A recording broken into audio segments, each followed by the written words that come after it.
In this video, we're going over our first impressions of the Samsung Galaxy Fold after 24 hours.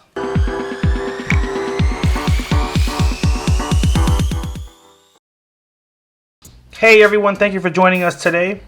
If you love learning about new tech coming out and learning cool tips, tricks, and hidden features, make sure you hit that subscribe button down below and tap the bell to turn on post notifications so you can be alerted every time we post new videos. Let's talk about day one with the Galaxy Fold. We're going to break this up into three categories: what we liked, what was a struggle, and some expectations that were a little off. So starting with what we liked, obviously this big beautiful screen is so useful, especially when it comes to web browsing. And I found myself today using the stock internet browser, basically the Samsung internet browser, internet here. I normally never use this, but it came in so handy, one, because now I can view my YouTube stats like I view it on the computer, which I love. This is my YouTube Studio page that I frequently use at home. I was also able to order some things online and able to access full desktop websites and see it like in the full view. So it was very convenient to be able to just have that full web browsing experience, which is one of the reasons why I wanted to get this phone. So that was the first thing I really liked. The second thing is just typing. The keyboard is awesome. So you have just so much space. Let me bring up the darn thing. Let's start there.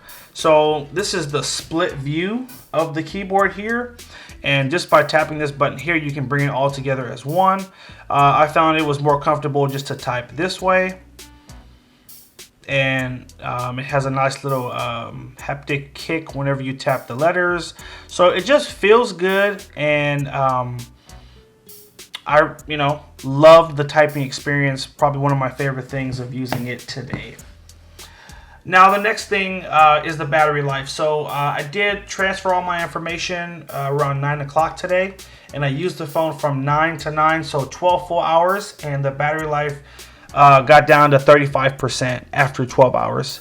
I listened to some podcasts, I watched some videos, and I was pleasantly surprised with how well the battery held up. I didn't have the battery saving mode on, or power save mode on. It was just straight on the straight setting, and it worked great. So those are some things I liked about it.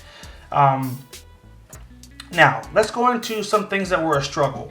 So the first struggle was, the reality that although it's great to have this phone open, you're not going to use it in this form factor all day. You will find yourself using it closed, because sometimes you do just have to use it as a regular phone. So when I used it in the closed mode, you really get to see how heavy the phone is. When the phone is open, you really don't feel the weight because it's distributed evenly, but when it's closed, you feel the 9 ounces. And basically the Galaxy Fold is 9 ounces, the Galaxy Note 10 is 6 ounces. And surprisingly, it's a considerable difference. When I came back home and picked up my Note and used it for a couple of things, you definitely can notice that extra 3 ounces that the Fold has. Especially when I took a few calls. So I had to take it and put it up to my ear, and I couldn't hold it up there for too long, I'll say that much, because it just is very weighty, and that was, kind of frustrating. When you're holding the phone, you're constantly touching the back screen.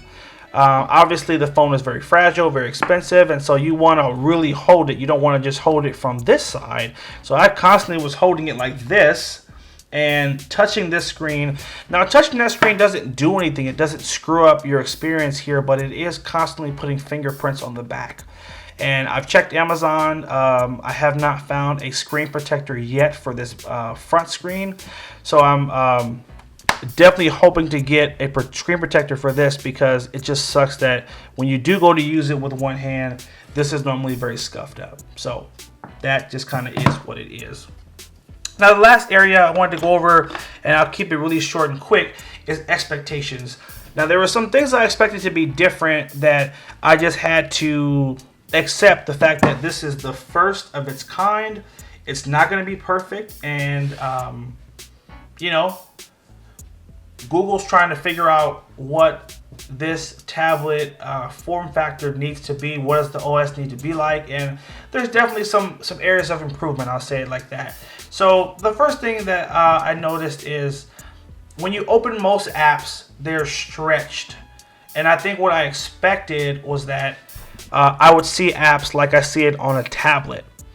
So you have to understand that most apps, you're not going to see more information on the screen. You're just going to see it stretched out.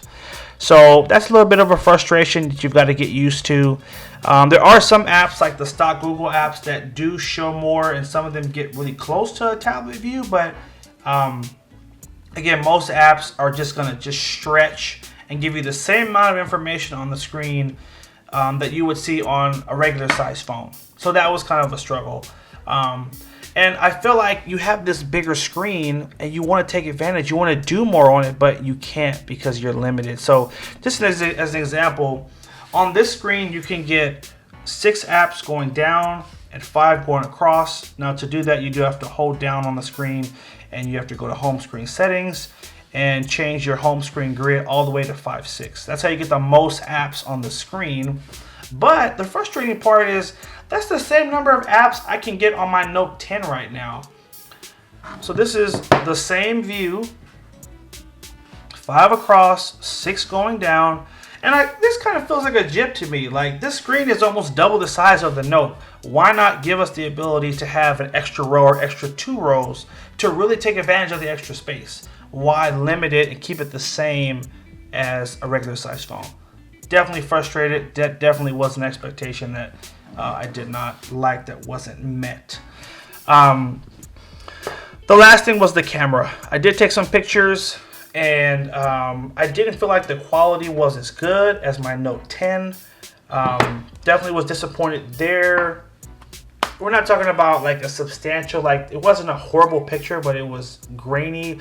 It was a picture I took indoors. There wasn't a ton of light, but it wasn't dark either.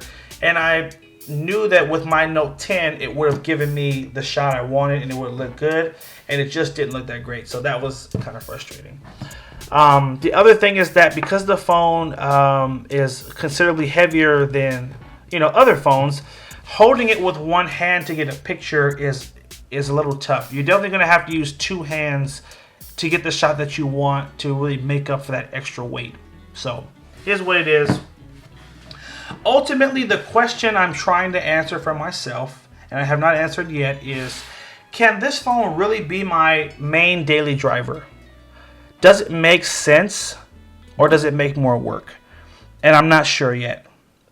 I think there are some things I like about it, but I definitely have to play around with it some more to see, is it worth keeping this phone? Is it worth $2,000? And like, does it actually give me more than I have currently on my Note 10? Or is it really sort of the same experience? That's the big question I'm trying to answer. Do me a favor, guys. Leave me a comment down below. Let me know first what you thought of the video and what questions you have about the Galaxy Fold. If we can answer them, we'll answer them there. If we get enough responses, we'll do a special video with just your questions. So comment down below, like the video if it was helpful. Hit that subscribe button if you're not a subscriber, and stay tuned for more videos. Take care and have a good one.